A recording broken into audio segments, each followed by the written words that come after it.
এবার আমরা 6 নম্বর অঙ্কটি করব। 6 নম্বর অঙ্কে বলা ডেভিড সাময়িক পরীক্ষায় 900 নম্বরের মধ্যে 600 নম্বর পেয়েছে। সে শতকরা কত নম্বর পেয়েছে?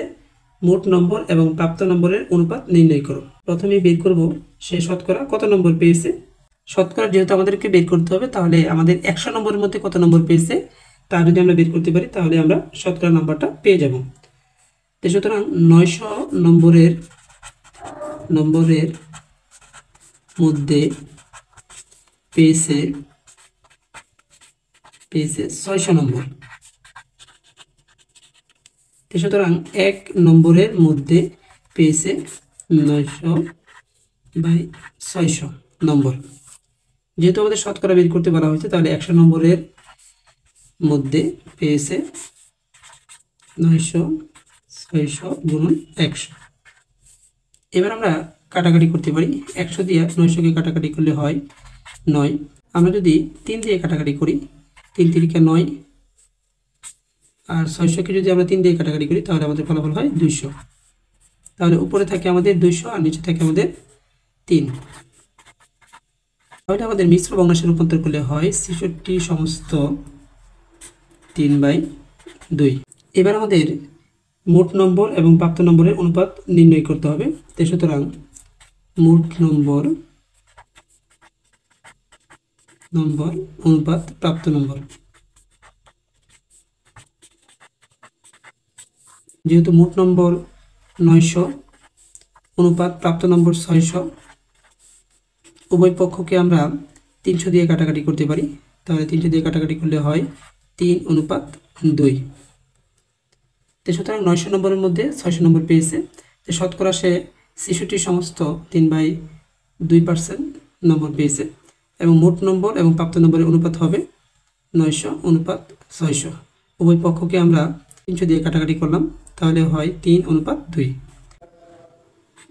বইটির কভার মূল্য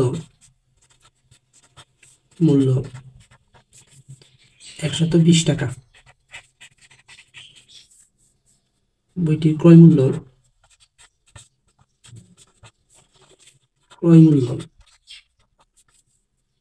84 টাকা। সুতরাং কমিশন পেল 120 বিয়োগ 84 টাকা, 36 টাকা। আমাদেরকে বের করতে বলা হয় সে শতকরা কত টাকা কমিশন পেল। তাহলে আমরা দেখতে পাচ্ছিলাম 120 টাকায় সে 36 টাকা কমিশন পেয়েছে। তাহলে আমরা বলতে পারি সুতরাং 120 টাকায় কমিশন পেল 36 টাকা। আমাদেরকে বের করতে হবে সে 100 টাকায় কত টাকা কমিশন পেল, তাহলে আমরা শতকরা পেয়ে গেলাম। সুতরাং 1 টাকায় কমিশন পেল 120/36 টাকা। সুতরাং 100 টাকায় কমিশন পেল 120/36 গুণন 100। এবার আমরা উভয় পক্ষকে 20 দ্বারা কাটাকাটি করতে পারি। 6 20 120, 5 20 100। এই 6 দিয়ে আবার আমরা 36কে কাটাকাটি করতে পারি, তাহলে হয় 6। তাহলে উপরে 6 এবং 5 গুণ করলে হয় 5 6 30। তাহলে সুতরাং সে শতকরা 30% কমিশন পেল।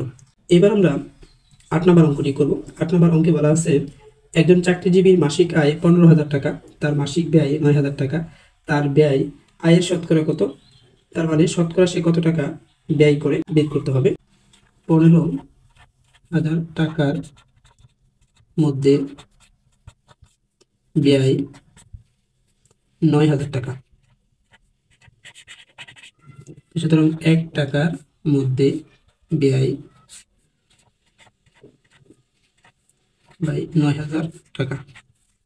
সুতরাং 100 টাকার মধ্যে ব্যয়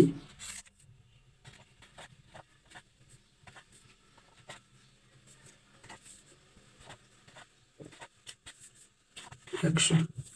এবার আমরা উভয় পক্ষকে 1000 দিয়ে কাটাকাটি করতে পারি। তাহলে নিচে হয় 15, উপরে হয় 9।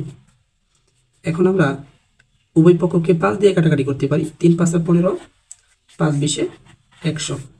এই 3 এবং 9 কাটাকাটি করতে পারি, 3 3 9। তাহলে আমাদের উপরে থাকতেছে 3 এবং 20, 3 এবং 20 যদি আমরা গুণ করি 3 20 60। উত্তর 60%।